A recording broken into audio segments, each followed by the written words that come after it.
if it is mom or dad, yes, it may get to the point where you look at the deal, and if you got a 12, 13, 14% rate on your own or a 9.9, but having mom or dad co-sign with you and the deal makes sense and everything falls in line, all of a sudden you're a 5 or 6%, that could make a huge difference in your payment. It can make an even larger difference in your tradability in the future, which is what I want.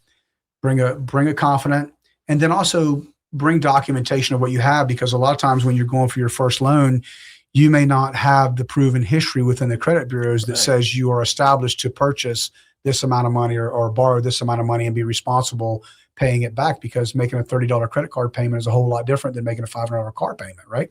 Correct. So bringing your paycheck stub, your most recent one, it takes the guesswork off the table. He's got no plans to go get an apartment, so I don't see anything change on his income for expenses. You want to paint that picture, that pretty picture. When you're able to have that conversation with that buyer or that person that's making that credit decision, and you can build that story, there's a lot of magic behind that. But that comes from having a good conversation, getting all the factual information, submitting it properly where you don't leave a bunch of holes and cause questions of that nature. So it's has a little more challenge when you don't have credit, but having those things up front make all the difference in the world. Sold it.